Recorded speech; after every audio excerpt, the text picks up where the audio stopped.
Это новости в прямом эфире. В студии работает Анастасия Кобызева. Здравствуйте. Вот главные темы. Когда откроется Дворец современного искусства и культуры в Якутске и как проходит ремонтная кампания в городе, расскажем в этом выпуске.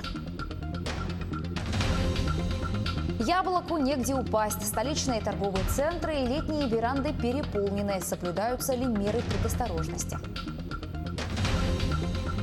Раннее выявление и незамедлительное лечение. В Ленске открыли центр амбулаторно-онкологической помощи.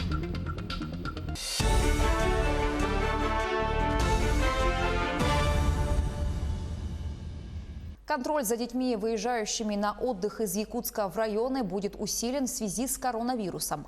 Об этом заявил глава республики Айсен Николаев во время брифинга по эпидемиологической ситуации в регионе. За минувшие сутки в Якутии выявили 57 новых случаев COVID-19, 49 заболевших в Якутске, 2 в Хангаласском районе, по 1 в Намском, Нерюнгринском, Сунтарском, Татинском, Тампонском и Чурапчинском районах. 173 человека выписаны после полного выздоровления от коронавируса. Как отметил глава региона, с 30 июня в Якутске число заболевших COVID-19 выросло в 1,5 раза. Это очень тревожный фактор. Он говорит о том, что со стороны людей ограничительные меры, особенности санитарный режим, мытье рук, ношение масок, дезинфекция помещений в учреждениях, они стали соблюдаться хуже. И результат этого не замедлил сказаться. Конечно, тем более сейчас, после 2 числа, у нас также сняты ограничения. И мы ожидаем, что если со стороны администрации города Якутска не будут приняты меры по действенному контролю за ситуацией по городу, то город Якутск, конечно, может очень серьезно увеличиться в части заболеваемости. Более того, хочу сказать, что все 6 случаев, которые у нас в районах сегодня единичные выявлены, это все сельские наши районы, они связаны с приезжими из Якутска, с детьми, с родственниками, которые приехали в гости и заразили там на месте уже тех, кому они приехали. Мы сейчас усиливаем по республике работу по детям, которые приезжают на отдых в деревне. За последнюю неделю зафиксировано таких детей у нас уже свыше 1000, по республике в целом практически 8500.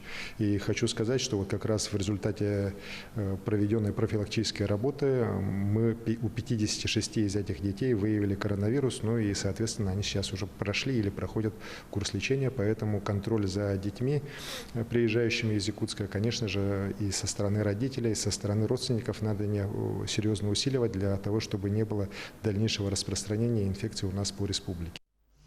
Между тем, свободного столика на столичных верандах не найти. Открытые второй день торговые центры и летние кафе как глоток свежего воздуха для горожан. Насколько это безопасно, выясняла Юлия Великодная.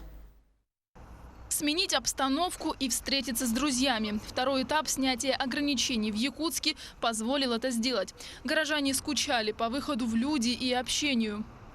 Пришли отдохнуть, с подружкой вышли прогуляться после карантина, отдохнуть, развеяться.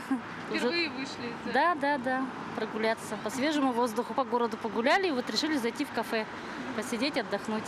Летние веранды не особо вместительные, поэтому, чтобы сесть за заветный столик, придется подождать. К сожалению, свободных столов нет, минут через 15 освободится. Стол обработан специальным раствором. Теперь можно присесть и выбрать любимое блюдо. 7 столов вместимостью 4 человека. Собраться большой компанией пока не получится.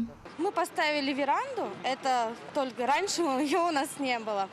Все то же самое. Происходит все абсолютно то же самое, только уже у нас расстояние столов на 1,5 метра. Но столики мы сейчас не бронируем. То есть, если скопление народу, то они ожидают здесь.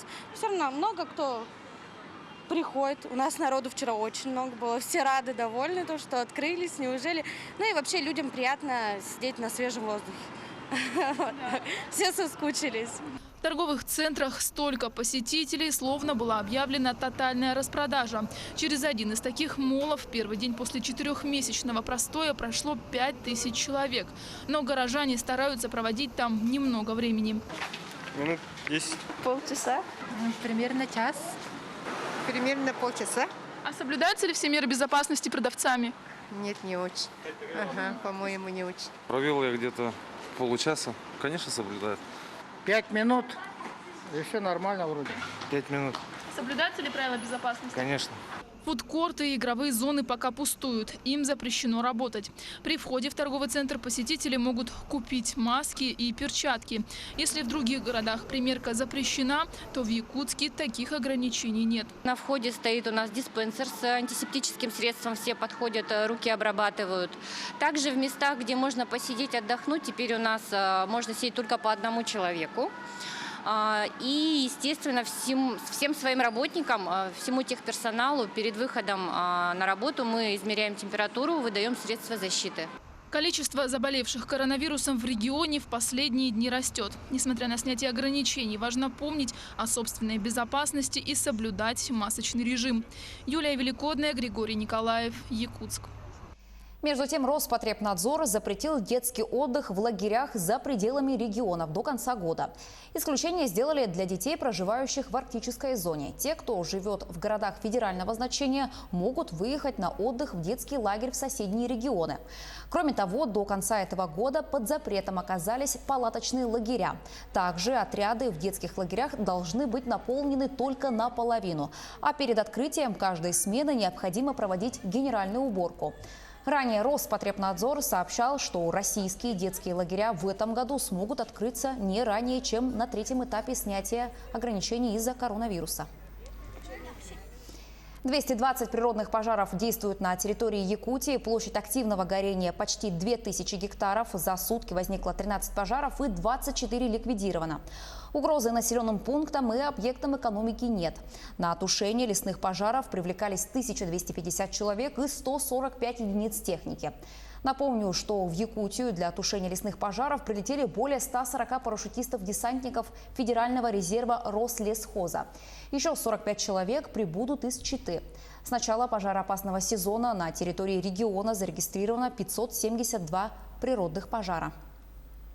За сутки количество пожаров уменьшилось на 11 очагов в связи с выпадением осадков. Площадь пожаров уменьшилась более чем на 40 тысяч гектар за счет ликвидации очагов пожаров в зоне обслуживания и в зоне контроля. Сложная обстановка сохраняется на территории Верхнеколымского, Верхоянского, Жиганского, Кобяйского, Мирнинского, Момского, Среднеколымского, Тампонского, Усть-Майского и Ивано-Бутантайского районов. Обстановка с лесным пожаром к северу от поселка Батагай стабилизирована. Открытого огня нет. Огнеборцы держат ситуацию на контроле. На тушение привлечено около 60 человек. Это огнеборцы отряда Государственной противопожарной службы Верхоянского района, работники Саханефтегазбыта и местное население. Напомню, что ранее в поселок доставили дополнительное оборудование для борьбы с лесным пожаром возле нефтебазы. Также стало известно, что ближе к вечеру вертолет Ми-8 с водосливным устройством вылетел на тушение лесного пожара рядом с селом Кустур Ивано-Бутантайского района. Также вертолет перебросит в населенный пункт работников Якутлесресурса, питание и мягкий резервуар с мотопомпой. Жители маленького села Сибянь-Кёль написали письмо президенту России с просьбой защитить природу. По словам авторов письма, в середине июня на объекте компании «Прогноз» произошел разлив нефтепродуктов в объеме более 1000 кубических метров. В самой компании это опровергают. Там утверждают, что изображение участка льда с желтоватым оттенком на реке Сирилиндже не является пятном от разлива нефтепродуктов, а имеет природное происхождение. Вот что на это отвечают жители села. Цитата из письма. Веры компании нет, потому что аварии на территории разработки месторождения случались неоднократно. Жители Эвенского села просят провести открытую проверку, в случае подтверждения аварии принять меры по устранению нарушений и наказать виновных. В Якутии начался набор в Международную арктическую школу. Об этом сообщил глава региона Айсан Николаев в ходе объезда социальных объектов Якутска. Также глава ознакомился с ходом ремонтных работ на городских дорогах. Подробности у Юрия Осипова. 1 сентября Международная арктическая школа откроет свои двери перед учащимися. Она рассчитана на 220 мест. В здании школы все работы уже завершены. Учебное заведение оснащено интерактивными сенсорными досками. Также здесь уже готовы планетарий и бассейн. По оснащенности это лучшая школа нашей республики и одна, наверное, из лучших на Дальнем Востоке. И, конечно, вот те современные, опять же, на уровне мировых стандартов подходы, которые были заложены с самого начала строительства школы, к ее оснащению, к ее вообще формам ее работы, содержательной части, они, на мой взгляд, позволят нам эту школу сделать лучшей школой нашей республики уже и по содержанию. Сейчас, кстати, уже начался набор в школу в части подачи заявлений, так что родители прошу тоже здесь этим вопросом ознакомиться и помочь детям оформить заявку. В столице республики завершено строительство Центра культуры и современного искусства имени Гагарина. Здесь будут проходить занятия для детей, молодежи, взрослых и ветеранов. Жемчужина центра – это современный киноконцертный зал на 489 посадочных мест. У нас будут разнообразные занятия, конечно, такие же традиционные, как хореография, изобразительное искусство. Кроме этого, мы хотели бы включить и современные направления, такие как дизайн, информационные технологии, включая основу программирования, системное администрирование и так далее. Кроме того, мы бы хотели, чтобы наша театральная студия могла бы и производить видеоконтент разнообразный. Также глава лично ознакомился с ходом ремонтных работ на городских дорогах. На всем протяжении улицы Курашова идет смена дорожного покрытия. Также на перекрестке дорог Пояркова и Курашова увеличивают количество полос до 4. Сейчас у нас уже подрядные организации приступили к работам. По АЛАСу мы ждем, когда они доставят сюда фрезер. По информации генерального директора 12 июля придет. То, что касается благоустройства, они уже начали, но июль все-таки такой решающий месяц, что основные работы должны начаться в этом месяце, чтобы у нас не были ошибки, как в прошлом году были, чтобы благоустройство не уходило на сентябрь. Айсен Николаев также посетил место ремонтных работ на дороге села Пригородный. Глава региона отметил, что в пригородах Якутска работы идут гораздо успешнее, чем в самом городе. Поэтому сегодня он дал поручение, чтобы отставание по срокам было ликвидировано в кратчайшие сроки. Юрий Осипов, Георгий Григорьев, Якутск.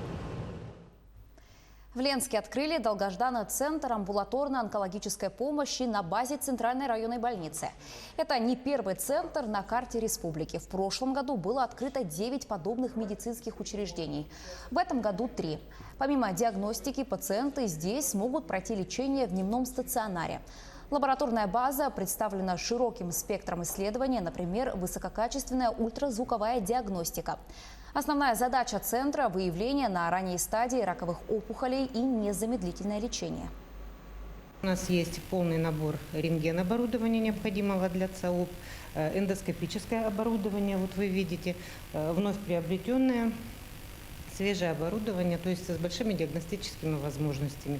У нас появились новые возможности и для проведения бронхоскопии, колоноскопии, и остается гастроскопия из того, что мы уже до этого проводили. И к новостям спорта. Победителем конных скачек на призы главы Якутии стал жеребец Брокер Барс из Мегино-Кангаласского района. 5-летний скакун пришел к финишу первым, пробежал дистанцию в 2400 метров за 2 минуты 38 секунд. Жокеем выступил Виталий Петров, а тренером был Василий Игнатьев. Победитель получил 2,5 миллиона рублей. Второе место у рыжего жеребца Мэйзи Кинг из Амгинского района, а двукратный победитель прошлых забегов Майн Кёник на 3-м. Глава Якутии Айсен Николаев лично поздравил победителя и призеров и вручил награды.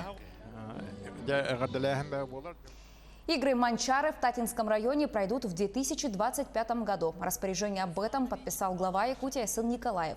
До 1 сентября этого года правительство региона должно утвердить состав организационного комитета по подготовке и проведению спартакиады. Соревнования традиционно проводятся в целях популяризации и развития национальных видов спорта, внедрения здорового образа жизни среди якутян. Мы завоевали это право с 6-й попытки. Поэтому мы искренне благодарны членам коллегии. Думаю, мы проведем на высоком организационном уровне. Конечно, будут построены спортивные объекты, сооружения, отвечающие всем требованиям. А без этого, допустим, установленные рекорды, они засчитываться не будут, если тот или иной спортивный объект не соответствует требованиям. Поэтому есть еще 5 лет, безусловно, начнем проектирование. На этом у меня все. Оставайтесь с нами.